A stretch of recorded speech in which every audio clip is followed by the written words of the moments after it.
Vamos a ver ya el último apartado del tema de Kant, que como ven se llama La paz perpetua y viene precisamente del libro que se llama de la misma manera y que hace referencia al uso práctico de la razón. A pesar de estar bajo este epígrafe de ley moral que nos haría pensar en el imperativo categórico y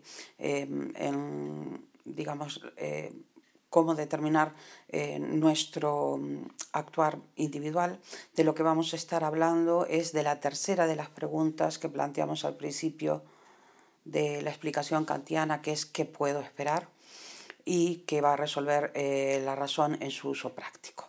Como veis, lo que tenéis aquí al principio es un texto de Kant, precisamente os decía, de la obra llamada La paz perpetua, donde precisamente lo que va a hacer es presentar que hay que contribuir, aquí lo tenéis, hay que contribuir a realizar, por tanto es un deber ser, aquí tenéis, uso práctico de la razón, ese que puedo esperar si hago lo que debo hacer, ¿no? A realizar un Estado de Derecho público universal.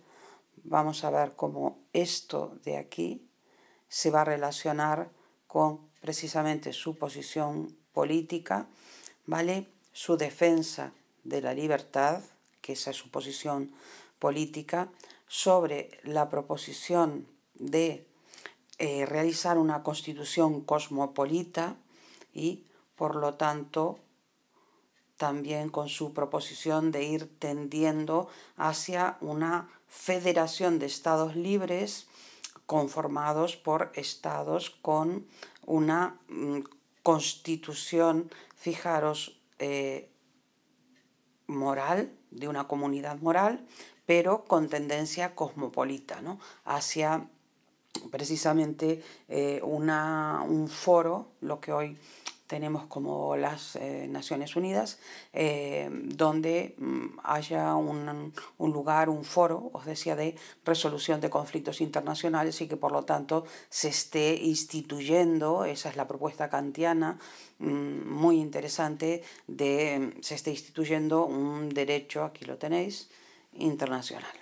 Pasemos entonces a ver lo que presenta en esta primera parte, ¿no? La diapositiva, que es, como veis, una cita textual, y dice que si es al mismo tiempo un deber, fijaros que ya traíamos de atrás todo el tema del deber, la ética del deber kantiana, etcétera, ¿no? Pero al mismo tiempo una esperanza. ¿Qué me cabe esperar? ¿Qué puedo esperar yo de ese futuro? ¿No? Que contribuyamos todos a realizar, ¿no?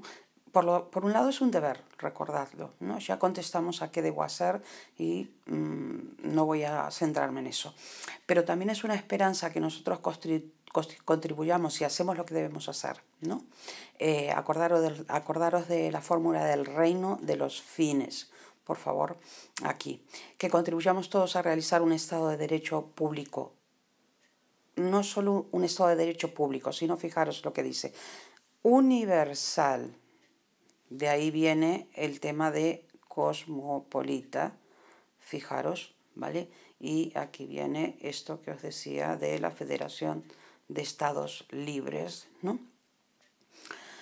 Aunque solo sea por aproximación progresiva, de nuevo volvemos a tener esta noción de horizonte, de idea como ideal, aunque no lo realicemos, como si realizamos cuando utilizamos la razón en su uso teórico, realizamos, obtenemos conocimiento. Aquí no, aquí estamos tendiendo a, debemos, como si, ¿no?, esto fuera a realizarse. Esa es la idea, el como si, la tendencia, ¿vale? Por una aproximación progresiva a la idea de una paz perpetua. Esto es muy importante, vamos a terminar de verlo cuando lo veamos aquí, qué es lo que pasa, por qué no hay una paz perpetua, por qué tenemos que hacer algo para que haya paz, ¿no?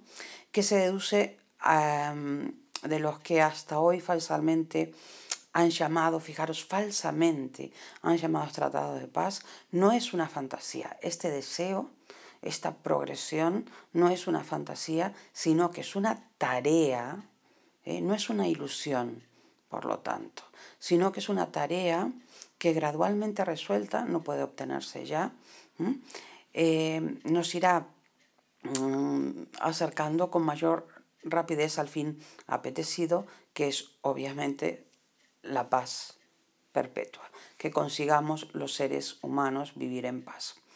Obviamente, yo os decía que lo que está presentando Kant aquí es un plan político, pero no un plan político a pequeña escala, sino a gran escala, a escala universal, ¿no?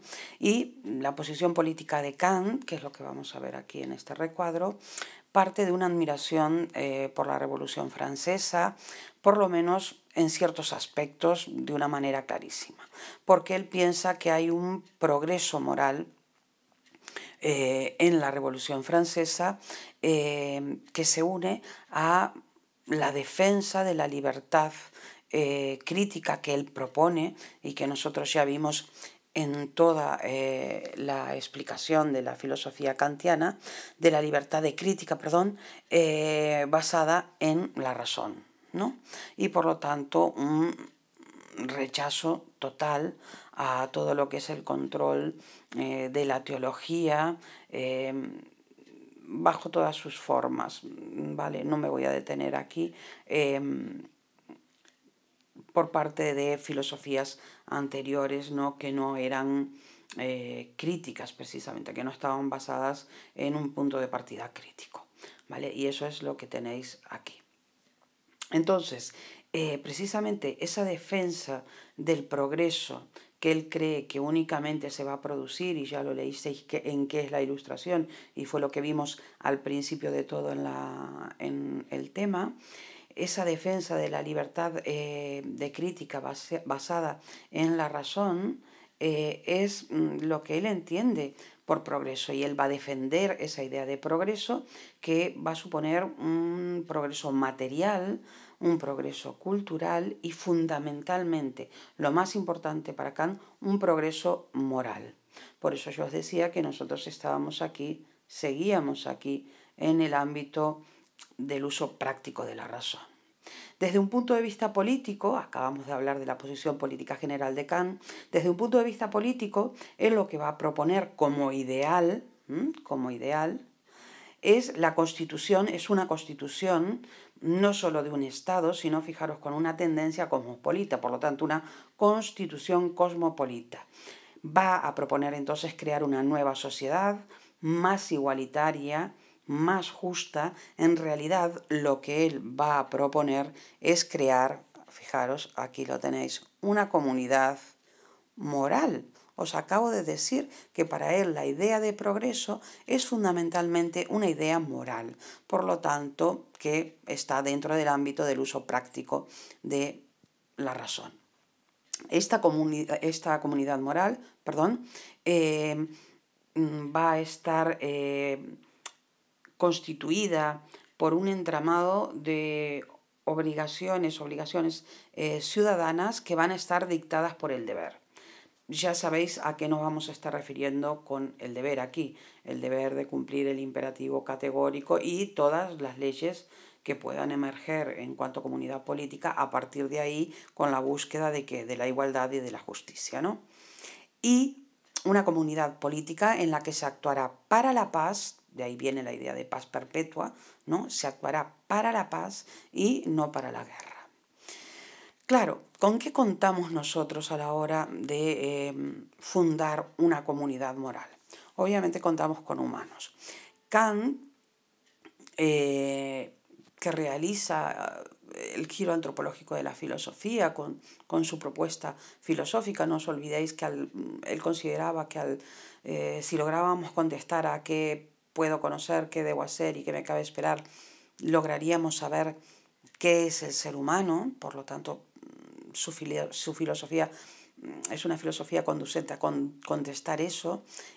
Nos termina diciendo que los humanos poseemos lo que él llama una insociable sociabilidad. por naturaleza. Porque, por un lado, somos naturalmente egoístas y eso obviamente nos lleva a ser insociables, ya que queremos para nosotros en detrimento de los otros y por lo tanto eso rompe el vínculo social con los demás. Pero al mismo tiempo tenemos una tendencia natural a la sociabilidad, en el sentido de que tenemos una tendencia natural porque necesitamos vivir en sociedad, es algo que está inserto en nuestra propia naturaleza. Esa es la famosa fórmula de Kant de la insociable sociabilidad del ser humano. Esta insociable sociabilidad, él considera que tiene que ser dominada. Y la única manera de que sea dominada es mediante el pacto de defensa de derechos y no unos pactos que hasta ahora os hacía referencia antes en el texto, no lo voy a marcar porque ya no se ve bien, ¿vale? Con tantas líneas. Dice, después de lo de idea de paz perpetua en rojo, dice que se deduce do hasta hoxe falsamente chamados tratados de paz, ¿no? No es ese tipo de, no es ese tipo de tratados de paz que son más bien parches los hechos hasta ahora, ¿no? Realmente tienen que ser pactos de defensa de derechos, con ese trasfondo de comunidad moral, ¿vale? Que va a estar constituida por obligaciones ciudadanas dictadas por el deber, ya sabemos a qué deber nos estamos refiriendo, y donde se actuará para la paz y para conseguir una comunidad moral igualitaria y justa. Esa insociable sociabilidad de la que estamos hablando, donde lo que se hace es precisamente provocar la violación de derechos porque es una fuente de guerras, necesita para ser contenida, para ser, anulada, pactos. Y para eso Kant lo que hace es proponer la construcción de la Federación de Estados Libres.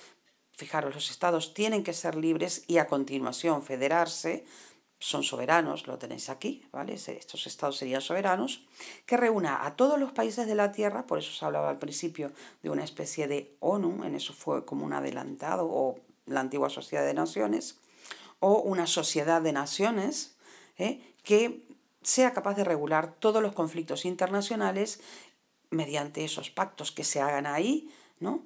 Y que por lo tanto no se llegue a la guerra.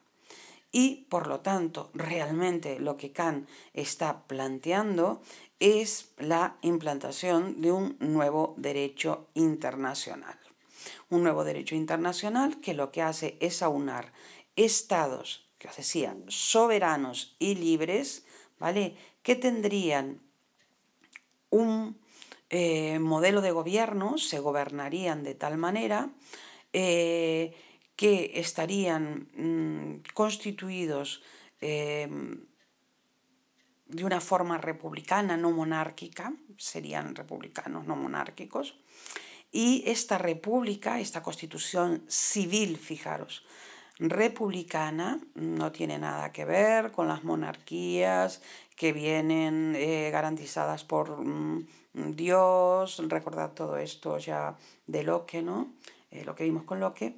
Esta constitución republicana garantizaría o debe garantizar, estar conformada de tal manera que deba garantizar, por un lado, las libertades de los ciudadanos, al mismo tiempo, y por otro lado, la sumisión a las leyes, que obviamente van a ser leyes, fijaros, dado que va a ser una comunidad moral.